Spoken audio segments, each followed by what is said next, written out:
You're going to get the same Whitney Chaney, whether you're my husband, my mother, my sisters, my borrowers. You get the same set of morals. You get the same ethics. You're going to get the same level of love and service in the thoughts and the advice that I give you. It's going to be wholehearted, coming from the right place. Welcome to Leading Lubbock. I'm Ruben Trujillo, and today's conversation is with Whitney Chaney, a sharp, intentional leader in the mortgage world, a wife, a soon-to-be mom, and someone who's known for showing up the same no matter the room she walks into. We talk about authentic leadership, why every person needs a personal board of directors, and how time blocking isn't just a productivity tool. It's a boundary that protects what matters most. This one's packed with insight, real talk, and practical wisdom. Let's jump in.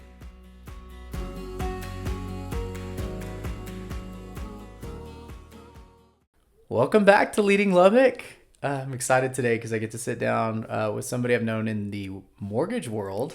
So our worlds have crossed over the years since I started, 8 years ago in the real estate business with Miss Whitney Chaney. So Whitney, thank you so much for being on. Thank you for having me. Yes, and you're not one who's a stranger to the whole podcast scene. No. So you've been in seats like this before. Yes.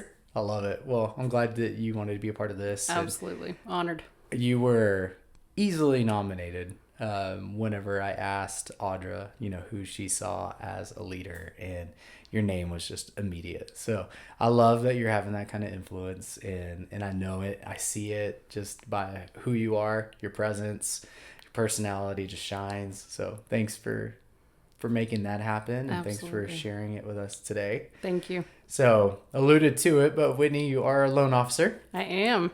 Tell us a little bit about that. So I have been in the mortgage business for 11 years now. I've been a mortgage lender for 9 of those years. So I've got a lot of origination experience under my belt.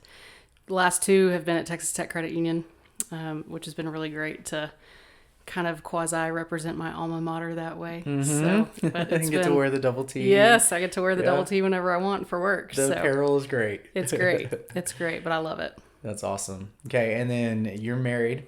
Yep, I am married to my husband, Tyler Chaney. We've been married for 8 years in March. He tells people it feels like it's only been 2 underwater.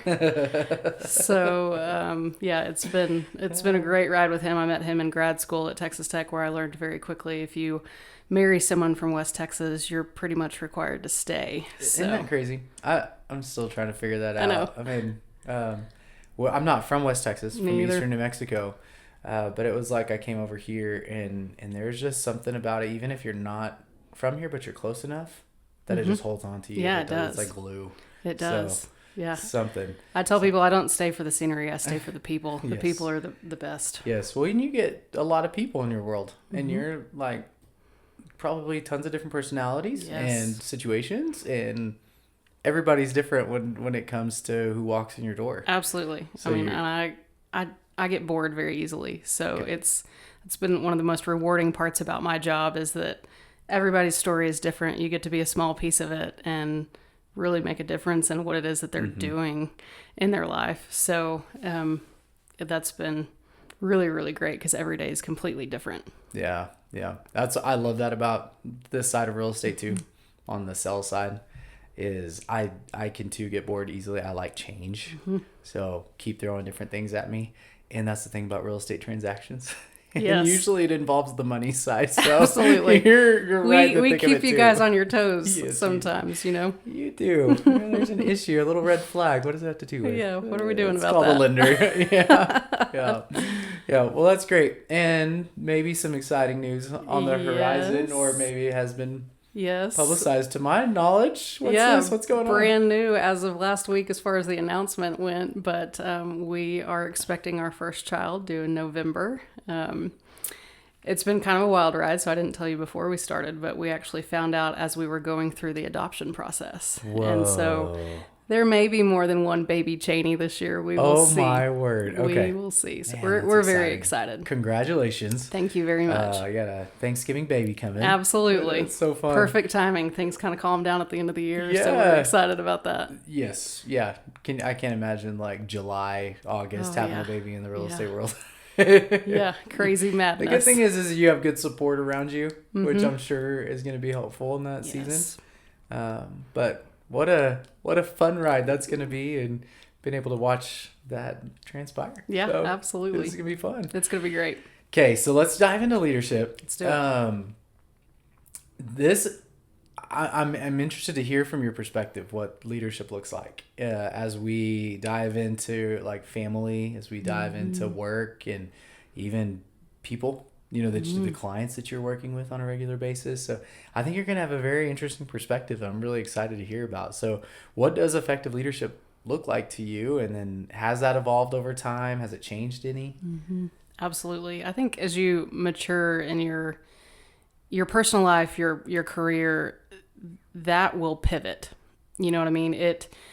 What I really felt like, and we'll probably get into this later, but effective leadership, to me, you have to be able to juggle many hats with that. Because at home, that looks a lot different than it does with a plain vanilla, really easy seasoned investor. That looks completely different than it does with a first-time home buyer. That looks completely different than the way that I lead my referral partners. It's not that you wear masks, I don't feel like, because you are the same person and how you lead people. But it definitely means that I have to wear a different hat and how I approach those relationships with people. And I'm a big proponent of efficiencies. The more I can create efficiencies within my day, within my life, it just allows more time to do other things that I love or add more onto my plate as I wish. And I think that also involves how I lead, becoming more efficient in that and not avoiding hard conversations, which can be very difficult, especially in leadership roles. But also finding that you have the ability to lead even when you're not in charge, and making sure that you're effective in everything that you're doing on a daily basis. So as far as that goes, from an overarching standpoint, I'd say being able to wear the many hats when you're in the different positions and the roles within your own life is really what will make someone an effective leader. Yeah, so that's interesting. I haven't really thought about this until you said it's not about putting like different masks on, being a different person, but it's like putting different hats on. So this idea between masks and hats. Yes. Let's go there for a second. How do you differentiate between the two, and how do you put a different hat on without showing up as a different person altogether that maybe it's not true to who you are? Sure. My great friend Audra Baldwin is a great person that I can reference this to. What Audra is what I would refer to as one of my members of my board of directors. Everyone needs a board of directors in their life, whether that's for family, faith, business accountability, whatever that may look like. And everybody's board is going to look a little bit different. But Audra would in turn tell you that I'm on her board of directors as her accountability partner. You're going to get the same Whitney Chaney, whether you're my husband, my mother, God love her, my sisters, my borrowers. You get the same set of morals. You get the same ethics. You're going to get the same level of love and service in the thoughts and the advice that I give you. It's going to be wholehearted, coming from the right place. But how the tone comes off could be different. I have to use a lot of tough love with Tyler Chaney. You know what I mean? We're both high D, type A, have to be in charge personalities. And we've had to learn within our marriage how to dance around that as we both lead in different ways with different responsibilities within our marriage. That tone probably looks a lot different than the way that I lead a first-time home buyer into making decisions about the loan products. It's still going to come from the same heart and the same place of the same intention I would give my husband if I was giving financial advice. But my relationship with a first-time buyer is different. So they don't get a completely different person. They get me, but the tone and the delivery may be a little bit different. It's also completely different to Audra Baldwin. Audra Baldwin has had a long-standing relationship with me. I can be very blunt and honest with Audra Baldwin. Mm-hmm. She gets a hat that might look a little bit different than someone who's maybe not prepared for that kind of raw delivery. Mm-hmm. You know what I mean? Mm-hmm. So I think it just depends on the relationship itself and what that really looks like. Whereas people that wear masks tend to try to step into these roles that aren't really them at a foundation. They're trying to give people what they want to hear. And to me, that's not authentic. Mm-hmm. I think if you're going to be an effective leader, it has to come from a very authentic place. Yeah. Yeah. That's great. I love the way that you put that, and even just how you started it with the same Whitney Chaney showing up, same morals, same mm-hmm. character. You're not changing internally. It's just how you deliver the truth, you know, about who you are. And I love that. Yeah. And even the idea that a hat is sitting on something, right? Versus a mask is covering. You know, a hat just almost seems like it's like it's an accessory. Right. Yeah. It's an enhancement. That's right. Kind of just, this is a side extension of me, you know, like I'm going out into this area, but it's going to be what's best suited for that. Maybe mm-hmm. even like, I'm going to wear one hat to, you know, coach, right? Absolutely. Literally. And I'm going to wear a different hat to go and, you know, sit at the derby type thing. Right. So yeah, it's the same person underneath the hat. Absolutely. So I do love that. Okay. And then this board of directors, you know, I've heard it before, and real quick, can you kind of explain like what that has done for you? Maybe like what that is, the board of directors, and what has that meant for your life? How would that play out to somebody who's listening in on this? Absolutely. So I think you have to surround yourself with key people for growth. And I'm a person who's constantly looking for feedback and constructive criticism, which can be hard to hear. Mm-hmm. But I think if you want to move forward, whether that's in a career or a stay-at-home mom even, or you know, whatever your trials or your current life stage is, you need people around you that have either been through it or going through it, or can stabilize some aspect of your life to help you see a full picture. You know, we have one-dimensional view as people, right? We see through our two eyes, we have opinions, we have probably preconceived notions that were embedded in us as children through life experience and whatever. But that doesn't necessarily mean that we're right all the time. Mm-hmm. In fact, I find that I'm only right about 60% of the time, unless I'm with my husband, and then it's 100% of the time. But he's going to love this. I know. Yeah, that's great. You find these people, though, that are necessary for you to know other perspectives of life decisions, life experiences, even. And so you will kind of develop this idea of, I'm really not strong in this area.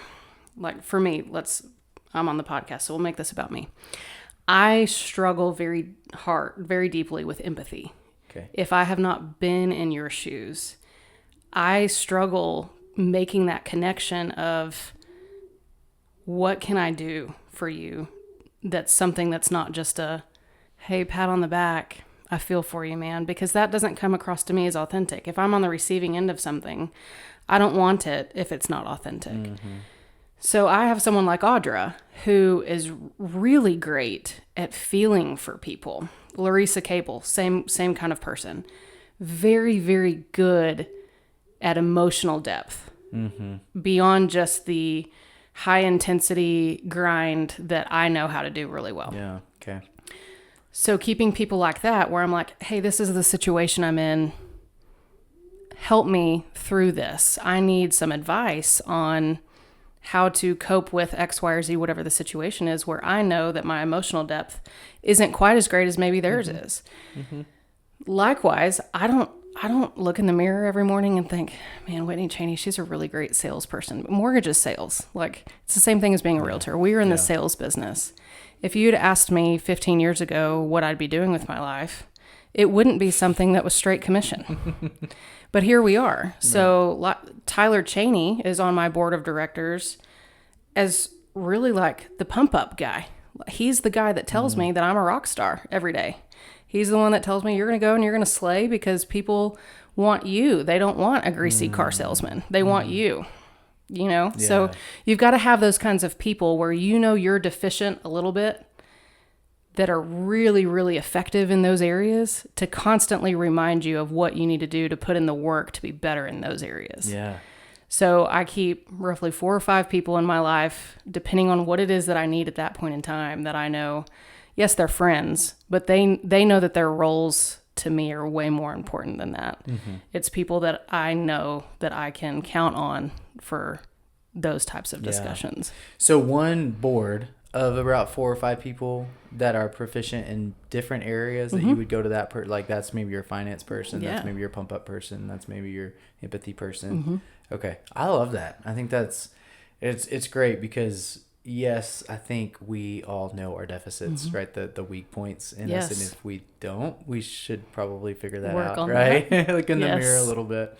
But I sometimes will just try to power myself up a little bit more in that area rather than maybe having somebody else speak into that. Yeah. And I would agree. I mean, when I first got started mortgage, I did the same thing, but I'll tell you, we're not capable of it. Yeah. Not to the depth that we need it to be as effective as we can be. Well, I think that's when we put masks on, right? When we're trying to do something or be somebody we're not, versus reaching out to the person who is and saying, help me. Absolutely. Help me understand this a little bit. Yeah, and to know that you can really depend, and it's a conversation, right? Like Audra knows when I call her and I say, hey, help me because what I really want to tell this person is this. She knows that she has the full authority to rein me in and say, okay, well, but you're not that person in your heart. And this is probably what you're trying to express. Think about it from this perspective. If I didn't have that, I would just bulldoze through life with my tendencies. Because if I want to be a highly efficient person, that usually leaves a whole lot of catastrophe in my wake of not really worrying a whole heck of a lot about other people's feelings when maybe I should. So to have someone like that where I'm like, okay, I know I shouldn't hit send on this email. Will you read it? And for her to say, yeah, we're going to take out this whole paragraph. It's not, you know what I mean? Yeah. You've got to have that. You've got to have that. And it's okay to every once in a while, okay, I'll just step away and then come back to it. But really having that accountability partner that is going to hold you to a higher standard than you would ever hold yourself at something that you already know you're deficient in. Yeah. It's a requirement. Yeah, that's so good. So I remember back a long time ago, it was actually first episode, I talked about like having something in front of you and there's like, I can see what's on this side of the cup that I'm holding, but from your perspective, one, I can't see that. And secondly, like you have a straight shot glimpse into what that looks like. Because there's a logo over here and there's words on it and you have no idea. No clue. But you are seeing something over here, any blemishes that might be on it. And I think that's kind of what it is too about life and people in general. Like we're just this whole person, right? With all these feelings and all the makeups about us. And yet I may not be able to see or engage with a certain part of it because that's not how I'm wired. Right. But having somebody else look at it looking at the same cup. The same cup. But looking from a different vantage point saying, no, this is how I see it or how it could be seen. And maybe here's a different approach. Absolutely. Or maybe a way to enhance their approach that you already given. Absolutely. So, wow. Okay. So I would love to know on a daily basis, like, are there rhythms, patterns, habits that you have that help you become a better leader, stay kind of that same posture? I think absolutely every leader has some version of a routine, if you will. And I think that's different for every leader. And I find this very fascinating when I research and read books and listen to podcasts on leadership specifically, because you've got the people that are, I wake up at 4 a.m. and I do my hour-long meditation and workout and all of the things. And I'm not typically married to that necessarily. I do think powerful leaders do several things, and this is probably very common amongst most of them, including myself. We block our time. I cannot express enough. And for me, I block my time starting at about 7:30 a.m. Until 5. And everything before that and after that is up to me. But if I can be extremely efficient in what I'm doing between 7:30 and 5, then career-wise, I'm successful. I will make sure that I'm learning and staying on top of industry trends. I can make sure that I'm helping my referral partners to the best of my ability and making sure that I'm nurturing them the way that I need to. I can stay in front of my prospects, the people that are coming to me with this idea that, hey, I want to buy a home. I can do all of those things between 7:30 and 5. Mortgage lenders don't adhere to an 8 to 5 schedule. I am fully available 24 hours a day, it feels like sometimes. But if I want to go to dinner with some friends at 5:30 or 6 o'clock, or go to a happy hour, or whatever that looks like, I can incorporate that. And if that means I'm missing out on some business, I stress this all the time. I want to be a big producer.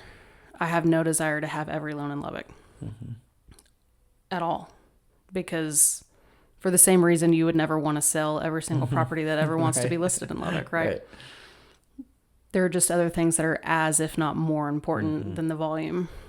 And so for me, as far as my habits go, I will say I'm very consistent about when I wake up. So the time gets pretty consistent because, again, I time block starting at 7:30 every day. So when I wake up, and then what I'm doing within my day, I don't deviate from that much. If I have a client that wants to meet at 2 o'clock on Monday, we're not meeting at 2 o'clock on Monday, because at 2 o'clock on Monday, I'm sending thank you notes to my referral partners. So we're going to meet at a different time that I have set for client meetings. And that can seem really scary to people, especially when you're getting into an industry that's straight commission. There's competition. There's lots of other people that'll do whatever the client wants. But I'm not here for that. I'm here to have an extremely successful business where my referral partners feel love from me, where my clients feel well cared for, and where at the end of the day, I can go home to a family that appreciates what I've done and knows that I can leave it at the door. And I may have to take a call after bath time, or, once we've settled in or whatever else, because there's a mild emergency, but that's few and far between. So you have to also schedule in that flex time for yourself. I'm extremely passionate about self-preservation to some degree. I think you create the relationships with people that you want. So all of my referral partners know that, hey, there's probably going to be 2 weeks out of this year that Whitney Chaney's either off in Alaska or doing some crazy something with some wild animal, and we're not, we're going to use our other referral partner during those 2 weeks. Okay. Like I recognize I'm not going to get all the business, and to be okay with that. Yeah. But to schedule the time for yourself and your family so that hey, I can go out and do those things, and that's necessary. Yeah. But I would say time blocking is my most important thing. Setting that schedule and making sure that I'm doing that. I read. I'm a huge reader. I read. I'm not kidding you when I probably tell you at least 10 books a month. Okay. And this can be, I like the self-help leadership type stuff, but I also like getting out of my own head. Fiction's great. Yeah, you can get into a good novel. Heck yeah. I mean, and I can spend 2 or 3 days on one of those and never touch a self-help book. Just get out of your own head. Listen to somebody else's words for a while. Take a breather. I watch very little TV at all. I don't have a lot of use for it. I have enough drama in my own life. I don't need the Bachelorette to tell me. I don't. Oh, you don't need to choose to bring more into your life. That. That's so true. Yeah. But I will read. I will read a lot. That's awesome. So those would be my 2 big things: time blocking and then reading. Yeah. Goodness. So what I heard is you're talking about time blocking, because I'm a big advocate of time blocking as well. And you hit on a couple different things that I want to make sure that we kind of rewind a little bit and hit points on. But you talked about making sure that certain things got blocked. Like you mentioned your cards, the handwritten cards. And that, to me, you have prioritized. That's what I hear. It's like you've set some kind of list of this is more important and this is then important during this time and this is important, rather than allowing other things to take higher priority as they walk in the door or as the phone rings or as you get that text message, whatever it may be. You're saying, no, I've already said what's most important in that moment, right? And not that you can't shift and you can't get into, okay, now in this moment, that is the most important thing. But but I've set my priorities and I've allotted when I'm taking care of each of those priorities.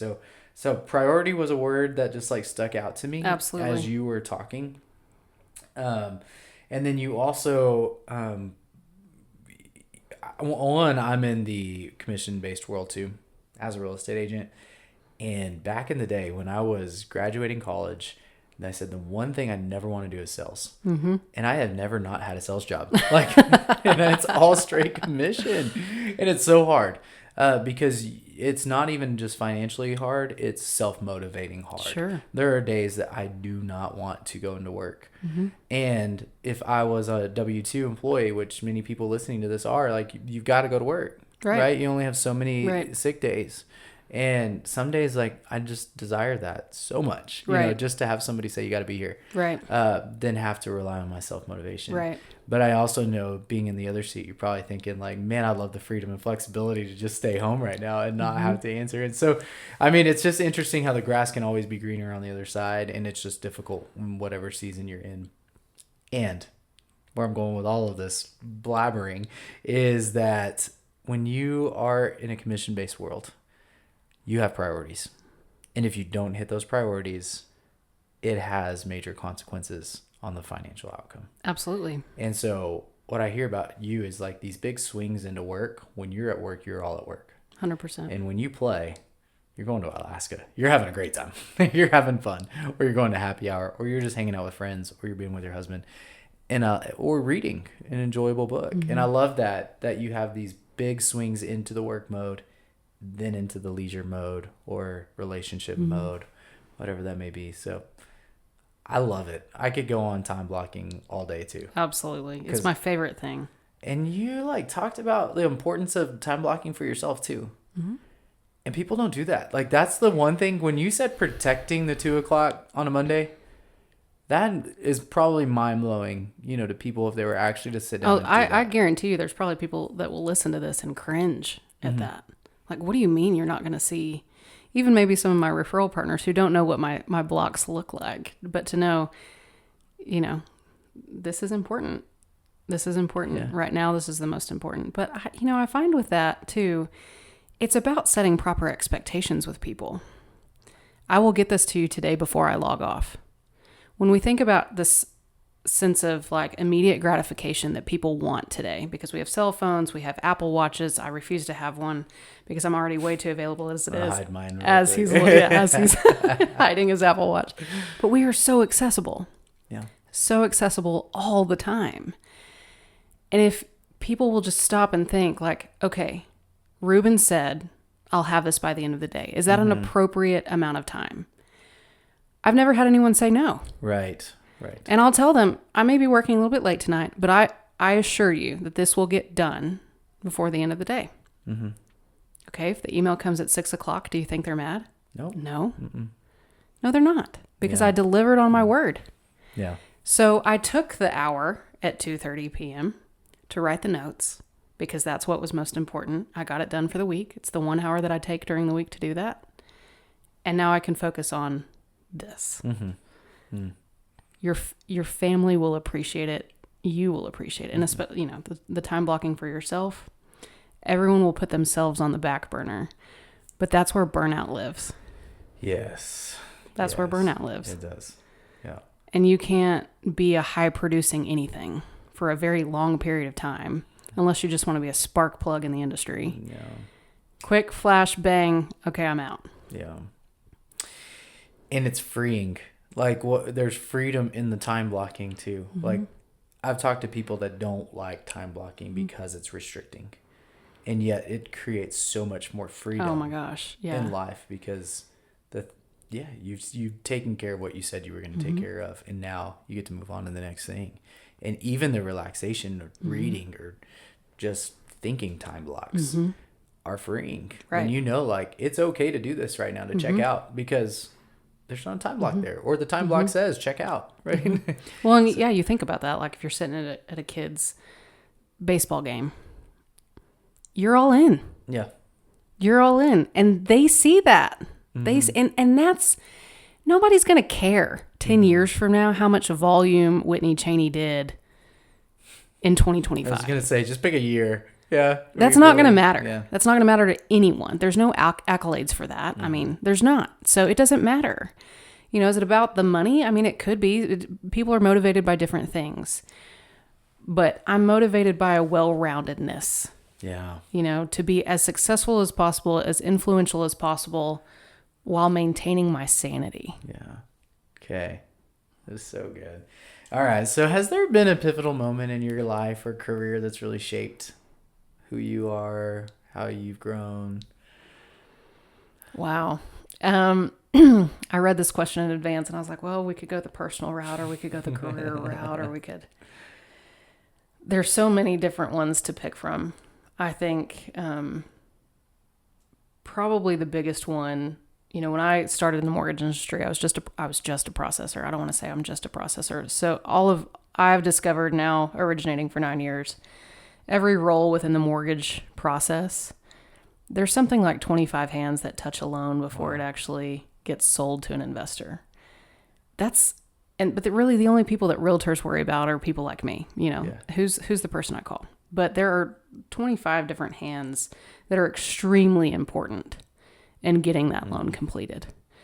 So they all come at different levels of experience and whatever else. I started my career as a mortgage processor. I had zero experience right out of grad school. Started working for this company, and my very first loan officer was actually Larissa Cable. Okay. And so cool. She and I've since come full circle of being colleagues now. It's so great. It's really neat. So great. So I worked for her for about 3 months before she decided she wanted to be a realtor for a while. And that was great. I had no clue what I was doing. And there's no handbook to mortgage, to learning how to do it. So when she left, I went to work for Phoebe Ellis Roach, who's still a very well-respected loan officer here. And Phoebe, at the time, I mean, her team was doing $100 million a year worth of production. I mean, it was mind-boggling, the number of loans we were doing, you know, and she had built that.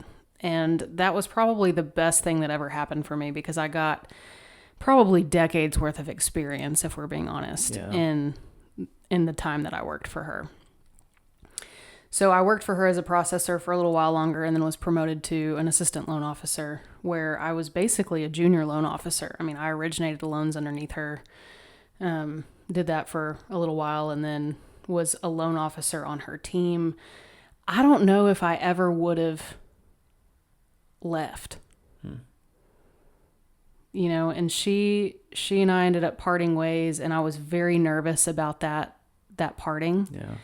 Not knowing if I could do it, because just like you, I was never going to do sales. I was never going to do that. I never wanted to not have that security blanket. So I remember the week that decision was made, Tyler and I went to Ruidoso, and that was a really funny story that I'll save for a different time, but he was going to help me come up with a business plan. How does Whitney Chaney do mortgage? Because I knew I wanted to do it differently. You know, I wanted to be a high producer, but I knew I wanted to leave my own mark on something. And then also having that conversation with my new boss, who was now Phoebe's boss, and moving into that kind of a new relationship of, okay, this used to be my boss's boss, but now it's my boss. And how do you navigate that? And what does this look like? And that was a very career altering and personally altering moment in my life, because I was basically, the best analogy I can give you is the bird that's pushed out of the nest. Like, you got to fly. You got to figure out really pretty dang quick how you're going to do this. And I was already doing it a little bit, but I didn't know, like, if my reputation was built on this other person's name or on my own, and how am I going to set myself apart? So I'm a millennial. I figured out pretty quickly, millennials are on Facebook. I need to have a social media presence.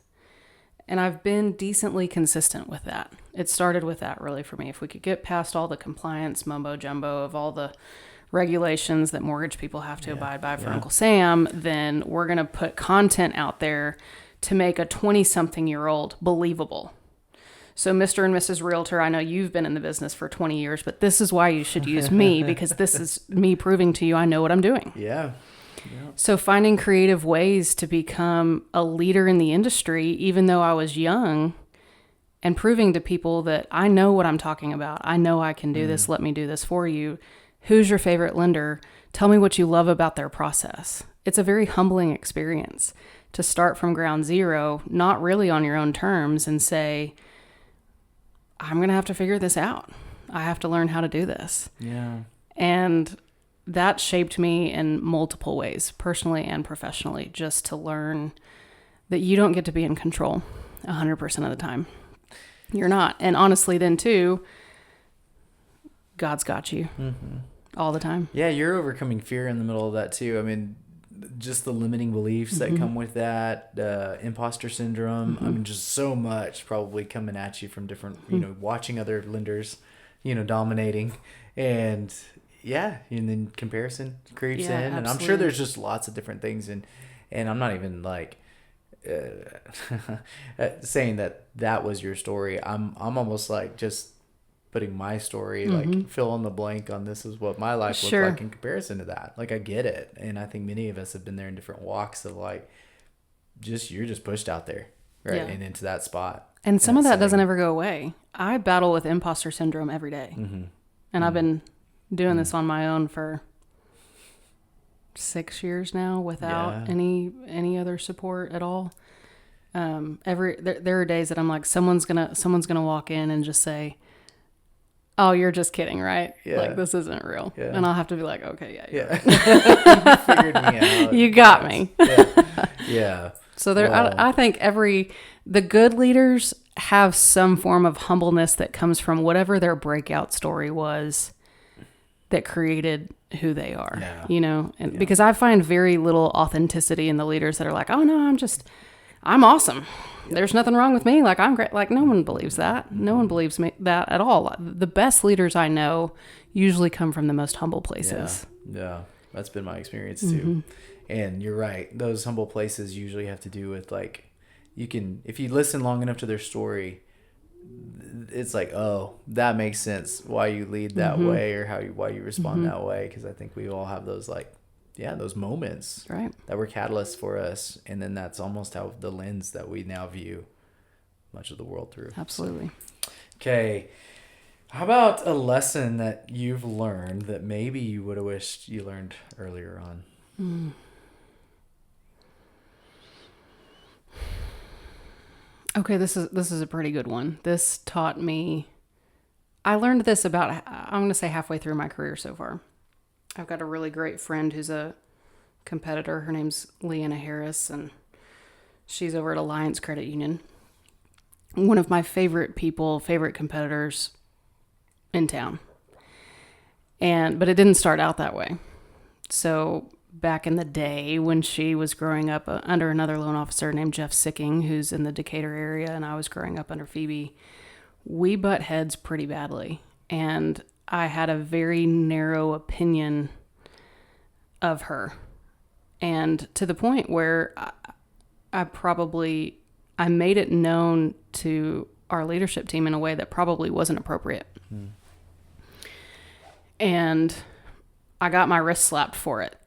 And let me tell you, as somebody who never even visited the principal's office growing up, I could have crawled in a hole and died. I mean, because I just had this very limiting belief of I'm right and she's wrong. That's just how it is. I'm right and she's wrong. And so it created this situation where it was like, well, if my boss doesn't agree with me, and then what? Yeah. Where do I go from here? You know what I mean? Because I'm always right. Yeah. Now, granted, this was, I feel like half a lifetime ago. It really wasn't that long ago, but I had one of my other mentors in the company come to me and said, "Have you ever go to lunch with her?" I was like, "I don't want to do that. I don't like this girl. I don't want to do that. And she's like, so do it anyway. Get out of your comfort zone. Get over your pride. Go do it anyway. And I'm like, I mean, you want to talk about hard pills to swallow. You know, I'm trying to build up a reputation as a good employee. I wasn't lending yet. Well, I guess I was lending a little bit, like I said, as a junior LO basically, but I did it. I mean, she and I want to say we went to lunch. It might have been coffee. I don't know. But it started with an apology. And that's a very humbling place to be when you know that you're in the wrong about something, and finding that, and this kind of leads me into this book actually, but finding that your ideals and the things that you believe are right are not necessarily always that way. Yeah. Leaders are fallible, and to have to sit across from someone and say, I didn't treat you very well, and I'm sorry. And I need to even know who you are before I pass that kind of judgment. It created an extremely strong bond between her and I. I don't even know if I'm sure she does remember that, but she and I are incredible friends now. That's I would awesome. do anything for her. And I very much had horrible misconceptions about who she was as a person and who she was at her foundation. Mm-hmm. And when you get really strong personalities, which I think all the best lenders in Lubbock are. You look at the Leanna Harrises, the Tom Coutures, the Whitney Cheneys, the Ashley Laycocks. We all have these probably reputations, if you will, of being bulldogs. And we are, to some degree. Mm. We have very big personalities. We're extremely passionate about helping the people that we're helping. Mm-hmm. And we don't want anything to interfere with that. But at the core, there's a whole lot of goodness to that, right? Like our motivations are pure when it comes to that. But it's just understanding like what values and backgrounds do you come from to achieve that so differently. Yeah. So I wish I had learned it quicker, because I hate making mistakes like that. But it did teach me that the best leaders, number one, know how to apologize. They know when to admit that they're wrong, and then they know when to own up to it. And I think some of my best mentors that have shown me that have really helped in A, creating a solid foundation of how I want to lead others, but B, then allowing me to have relationships within my own companies and within my own personal relationships, professional relationships outside of work, that people know, okay, this is Whitney and I have this particular hat. It's not a mask, it's a hat. Because I'm going to be as authentic as possible so that you know how to approach me all the time. Yeah. All the time. Yeah.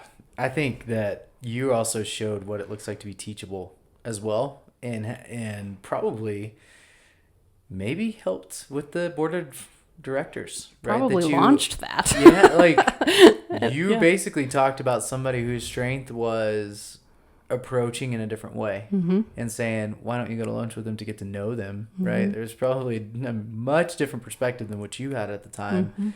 And just, it's really neat that this full circled back to what you said at the very beginning, and just the importance of having the people that see things from a different way.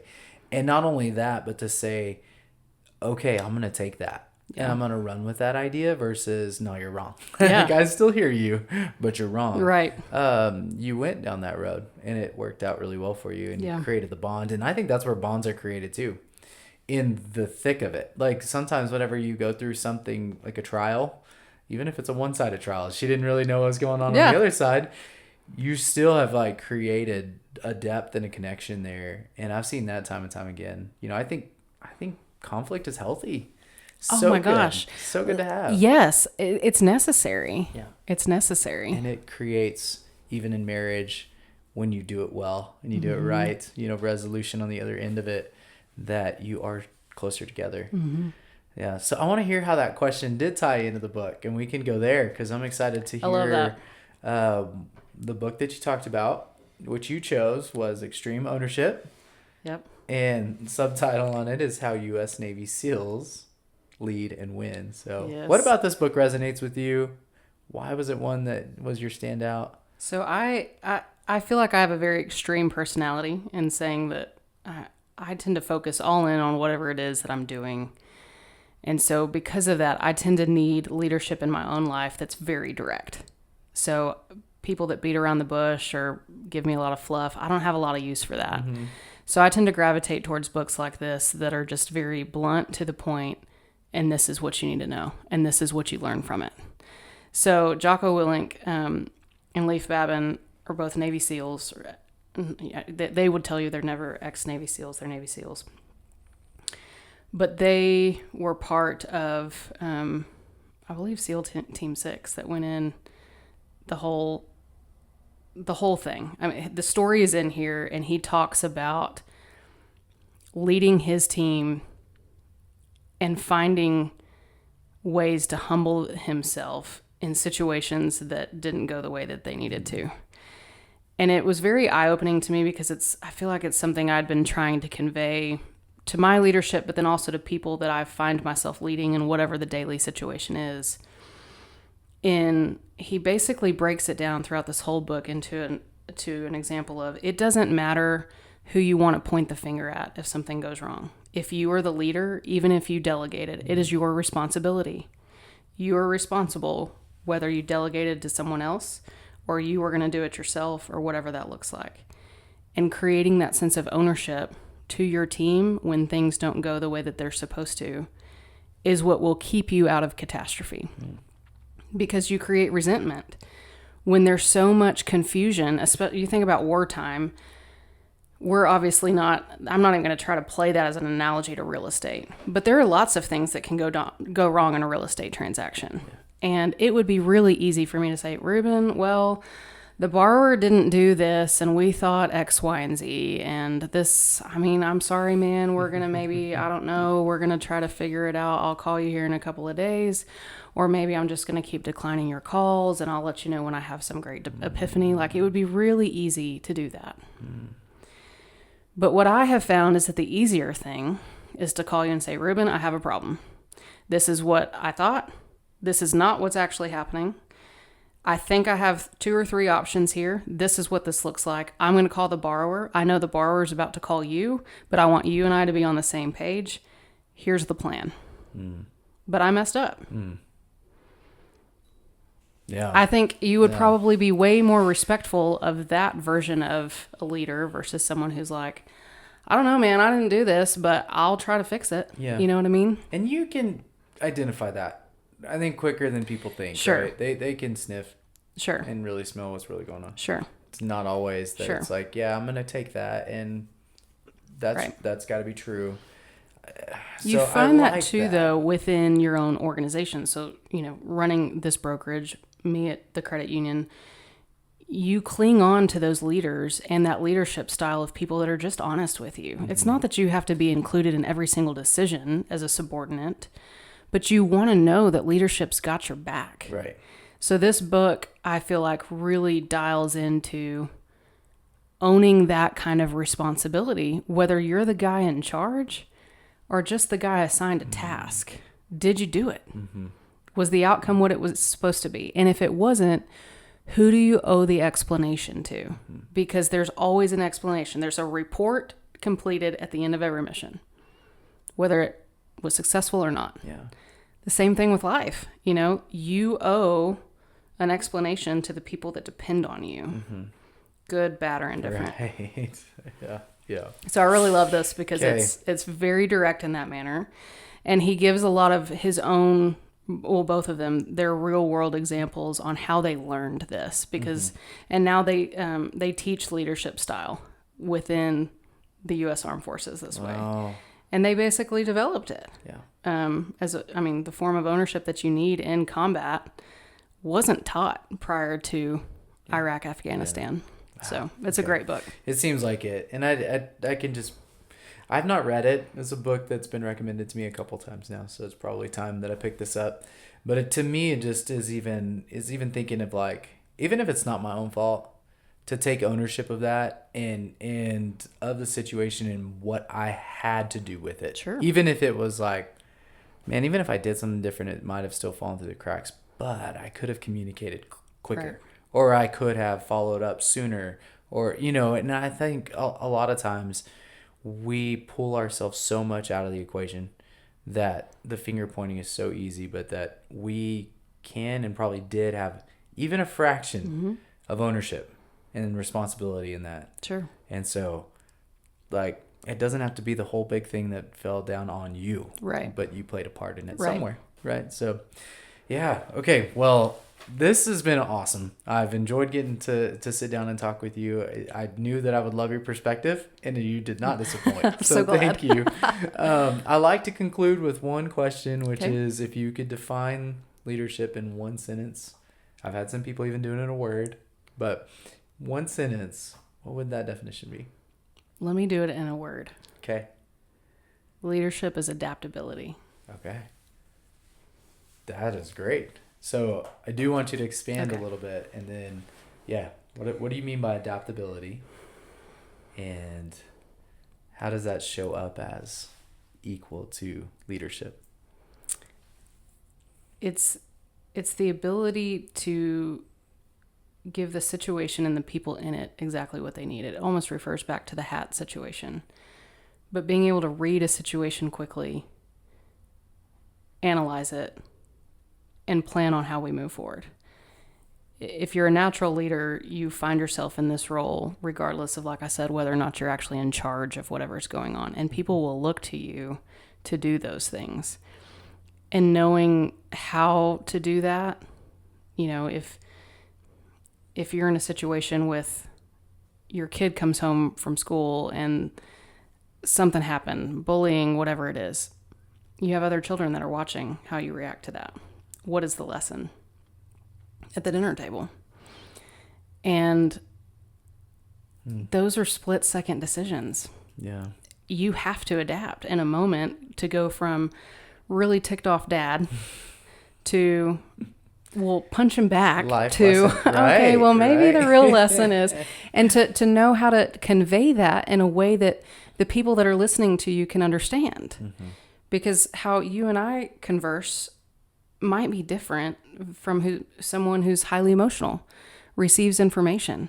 So how do you deliver that to them?